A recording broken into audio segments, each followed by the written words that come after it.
Olá pessoal, eu sou a Mara Carvalho e este é o nosso canal Dicas de Amor e Luz. Eu, pesquisadora, canalizadora do repertório libertário de essências conscienciais, trazendo para vocês em vídeos a fundamentação teórica desse repertório, dando sequência, a essa série de vídeos que fundamentam o nosso trabalho. Que foi longo, que foi penoso, vocês não têm ideia. Mas vamos lá, vamos falar um pouquinho sobre o reino mineral. Em primeiro lugar, eu quero dizer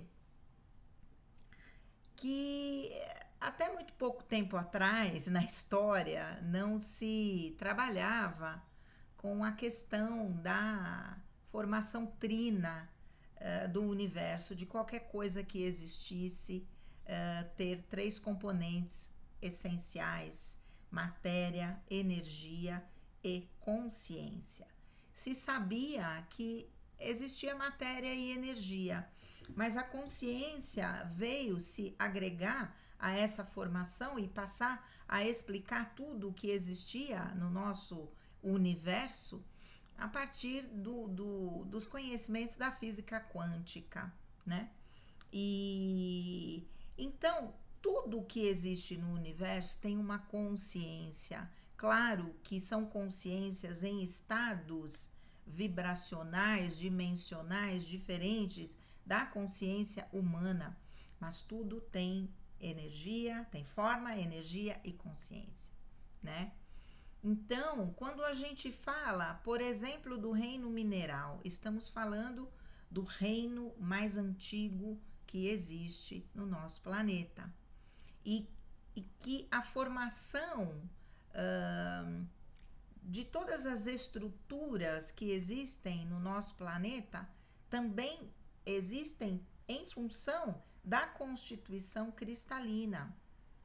Então nós vamos falar um pouquinho sobre isso e falar que o nosso trabalho é pautado na dimensão consciencial. Então, ao trabalharmos com as pedras, porque veio a orientação, eu vou falar com mais detalhes depois, mas estamos trabalhando com a dimensão consciencial e nos conectamos diretamente a essa dimensão no trabalho de pesquisa que fizemos, né? Vamos lá. O reino mineral. Vou fazer a leitura. Tem uma parte anterior aqui, mas é muito técnica, eu achei por bem começar daqui. O reino mineral. O reino mineral foi o primeiro a aparecer no universo em nosso planeta, perfeitamente adaptado à atmosfera original, composta de hidrogênio, mas como tudo mais no universo, começou a evoluir, sofrendo transformações químicas e provendo uma fonte de materiais para a estruturação da vida orgânica. Há até mesmo uma teoria recente do bioquímico Carnes Smith que propõe que certas moléculas puseram-se por elas mesmas a se fixar sobre um certo tipo de material argiloso, cuja estrutura cristalina teria servido como gabarito para que formas mais complexas de vida pudessem evoluir. É importante notar que esta teoria não diz que a vida orgânica descende dos minerais, mas sim que o padrão dos minerais teria servido como um molde para a evolução de outras formas de vida. De qualquer forma, os minerais são substâncias essenciais para todas as formas de vida. A grande diversidade de vida em nosso planeta é fundamentalmente dependente dos minerais, os quais entram em cada substância nutriente que sustenta cada vida, da menor bactéria aos menores animais ou aos maiores animais. Minerais são substâncias inorgânicas de composição química definida. Os cristais são minerais que, além destas duas características, têm uma estrutura atômica, ou seja, a ligação de seus átomos seguindo padrões geométricos precisos. Cristal é uma palavra oriunda do grego cristallos. Os gregos acreditavam que o cristal de quartzo era luz cósmica congelada em seu caminho do Olimpo, a residência dos deuses, para a Terra. Na verdade, eles estavam parcialmente certos. Podemos com propriedade dizer que o cristal é a luz da Terra, porque eles são formados pelo magma terrestre a grandes temperaturas e, literalmente, ao chegar a regiões mais próximas da crosta, com temperaturas bem mais frias, se congelam, cristalizam, assumindo formas e padrões diferentes dependendo de sua composição química e estrutura atômica. Os geólogos dividem em 7 sistemas de simetria, para alguns 6. Estes 7 sistemas são definidos por 3 ou 4 eixos imaginários de comprimento igual ou desigual, com intersecção no centro de qualquer forma cristalina perfeita, não deformada pelo homem. O comprimento e o número de eixos e de ângulos entre eles definem a forma do mineral. São eles isométrico, cúbico, tetragonal, 4 faces, trigonal, 3 faces, hexagonal, 6 faces, ortorrômbico, losango, monoclínico, inclinação única, e triclínico, inclinação tripla. A forma ordenada com que os átomos se combinam em qualquer estrutura cristalina é o que torna essas formas materiais integrais em si mesmas. Os cristais são capazes de receber, de conter, de projetar, de emanar, de refratar e refletir luz, a forma mais elevada de energia conhecida no universo físico. Quando falamos em cristais, entretanto, o que vem à nossa mente é o cristal de quartzo, velho conhecido nosso e muito abundante em nosso país. Então, vamos falar dele, que é realmente o mais importante. Tudo é energia no universo. A ideia da energia do cristal não é mais estranha do que foi a ideia da eletricidade ao tempo de Franklin. Se pensarmos bem, foi somente há muito pouco tempo que foram descobertos a eletricidade, os raios-x, as ondas de rádio, e todos estão presentes no espaço. Com o rápido avanço tecnológico da nossa época, os cristais, principalmente o quartzo, vêm sendo usados para transmitir, aumentar e equilibrar energia em muitas e variadas formas. Lasers, ultrassom, osciladores, capacitores, transdutores, condensadores, relógios, etc. Os chips dos computadores são feitos de um dos integrantes do cristal, o silício, que também se encontra no corpo humano. Mesmo sem nos darmos conta, o quartzo é praticamente indispensável na vida moderna. Cristais de quartzo são condutores naturais de energia eletromagnética.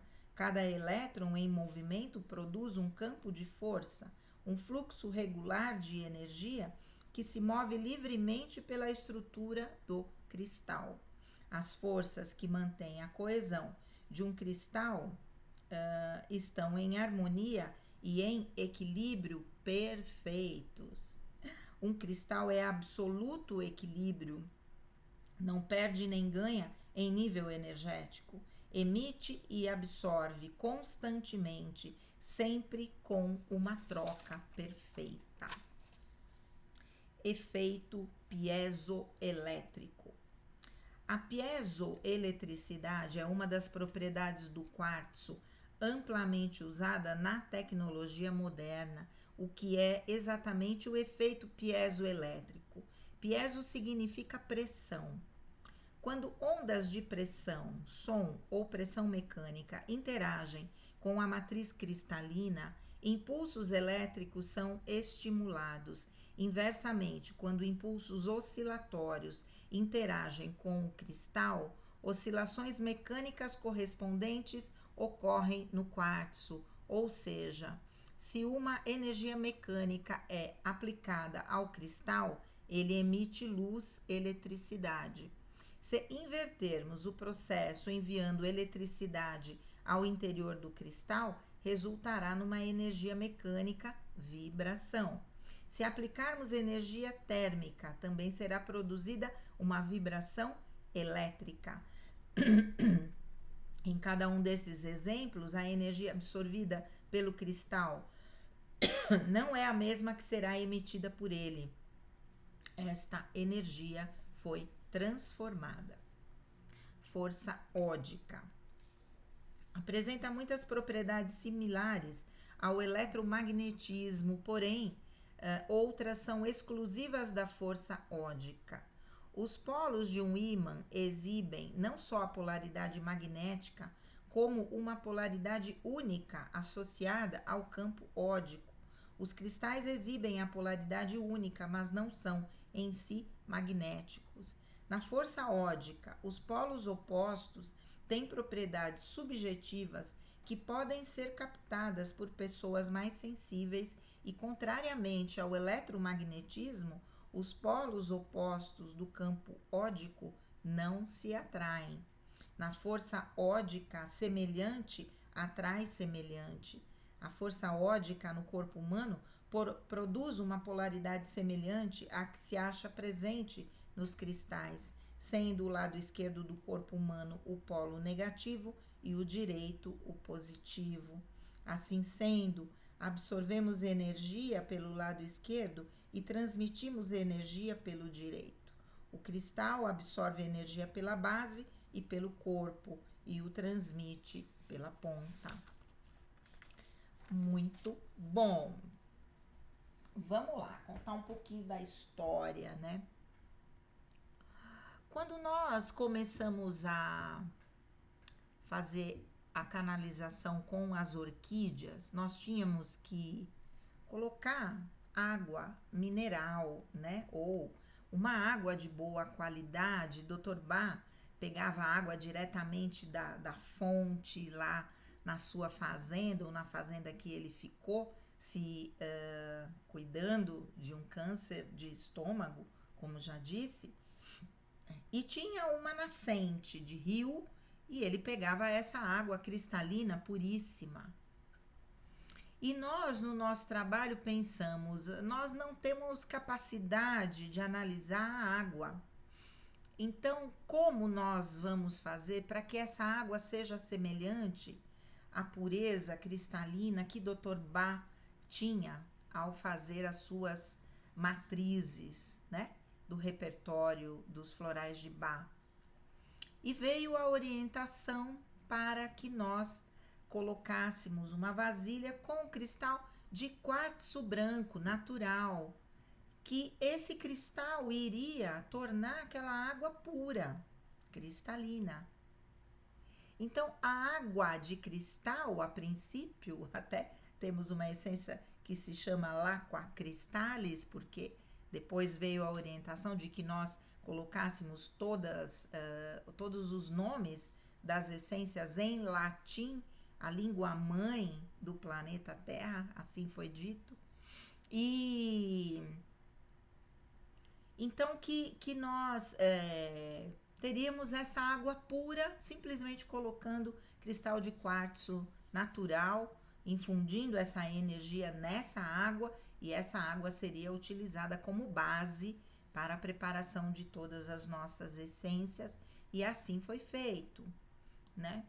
Mas na sequência, fizemos a água do cristal de quartzo natural. Na sequência veio para mim, vamos fazer a água de quartzo rosa. E vamos trabalhar com essa água em separado. Veio Laqua Rosalis. Depois vamos fazer da ametista. E veio a Laqua Lilasis. E assim sucessivamente vieram, ou melhor, veio a orientação para que a gente fosse fazendo de várias pedras do reino mineral com a estrutura cristalina. E que esse também era um elemento que pertenceria ao nosso trabalho no repertório libertário.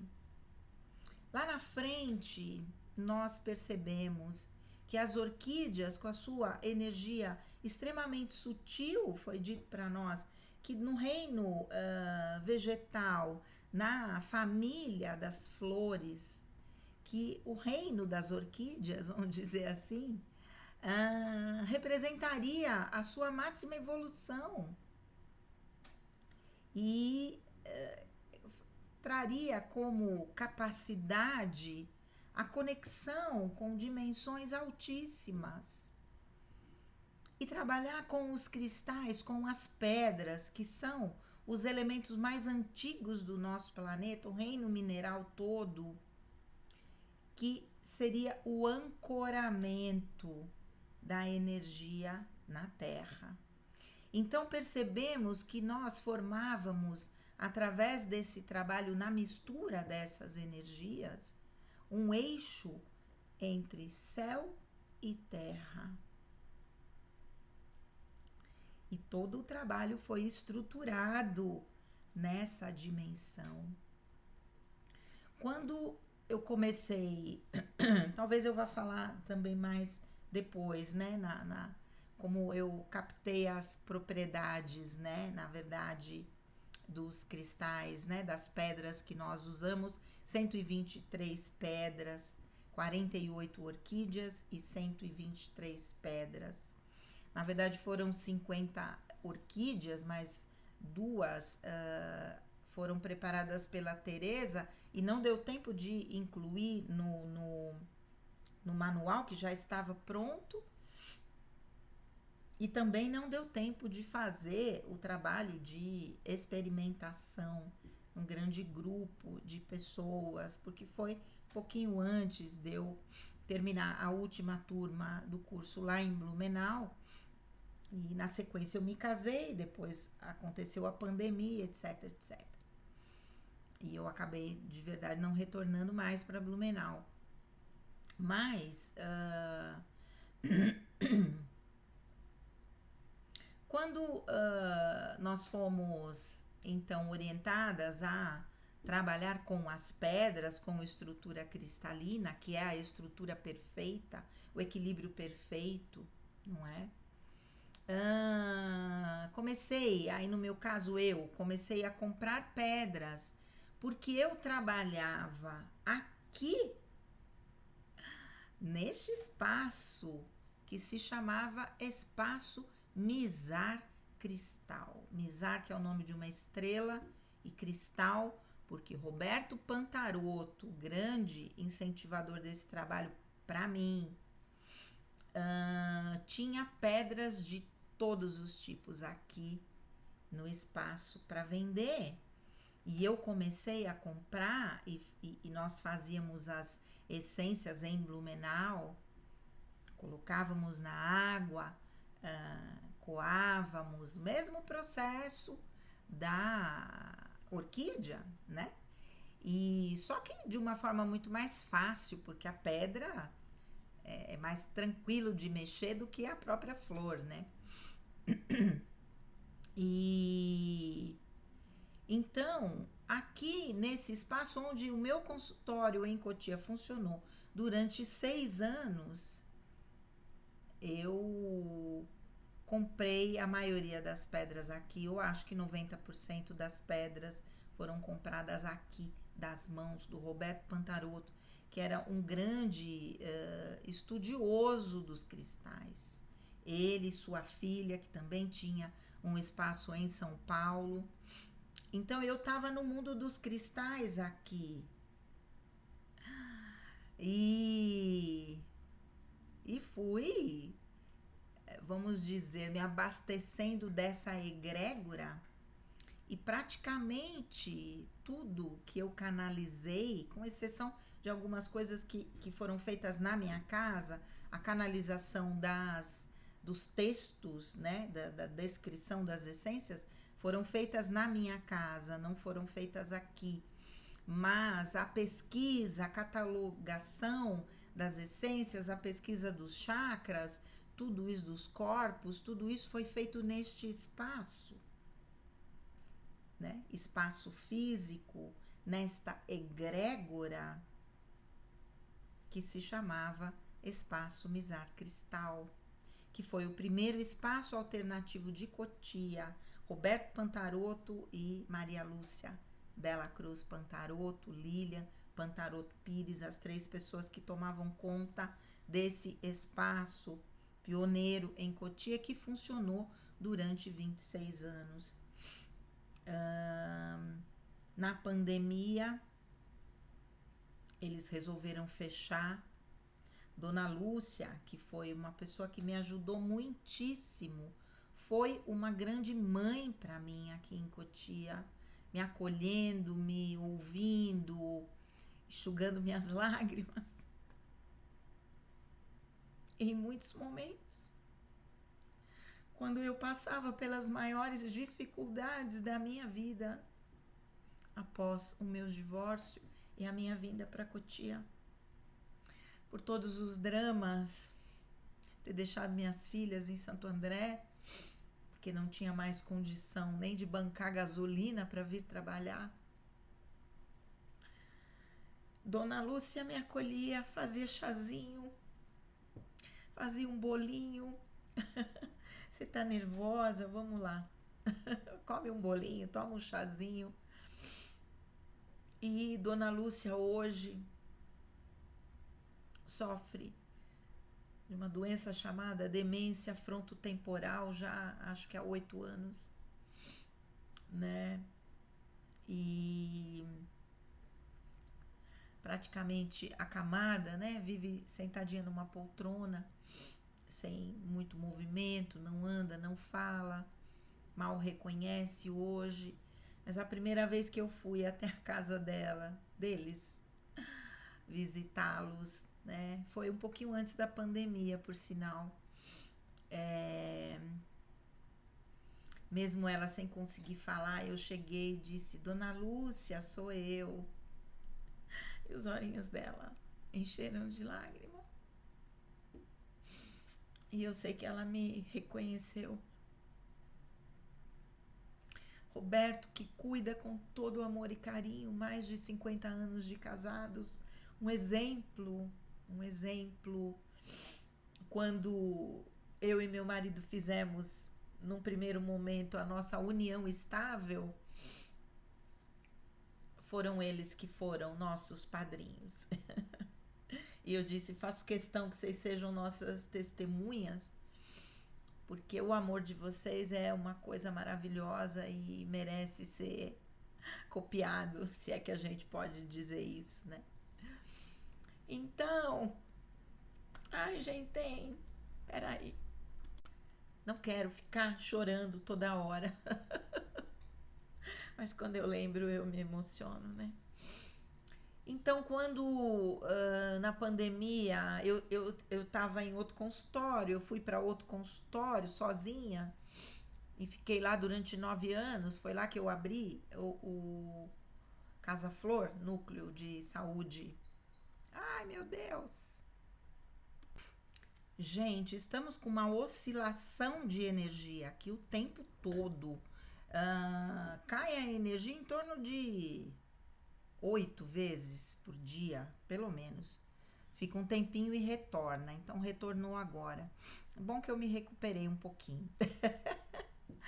Então, eu estava no outro consultório, quando abrimos a clínica oficialmente numa outra sala, quando veio a pandemia. E aí, a Lilian me procurou, filha do Roberto e da Maria Lúcia, perguntando se eu não queria alugar a casa para trazer a clínica para cá, e por fim nós viemos. Eu fiquei alucinada naquele dia, minha mente ficou acelerada, imaginando voltar para essa egrégora,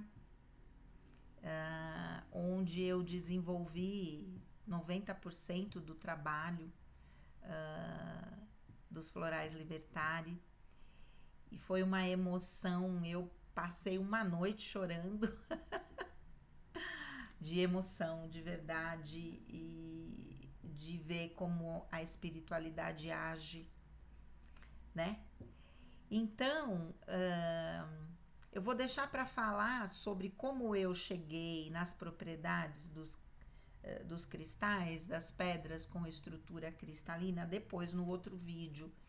Mas eu quero dizer que no nosso trabalho, apesar, né, da gente ter falado aí sobre as propriedades do cristal, de uma forma bem rápida, bem resumida, né, de que eles são o reino mais antigo no planeta, etc., e que trazem uma evolução muito grande, uma história muito grande, mas nós trabalhamos com a dimensão consciencial. Nós não nos detemos na estrutura física. Claro que a estrutura física de uma pedra vai ter algum tipo de repercussão nas suas propriedades, mas o nosso foco é a dimensão consciencial. E aí eu vou falar sobre isso no outro vídeo, quando falar sobre a captação das propriedades das pedras, né, do reino mineral. Ok, é isso aí. Desculpem o chororô. Essa sou eu. Tava difícil de eu não chorar um pouquinho. Então, vamos lá. Espero que vocês continuem me assistindo, conhecendo mais desse trabalho maravilhoso que foi a canalização do repertório libertário de essências conscienciais. Um grande beijo, fiquem com Deus e namastê.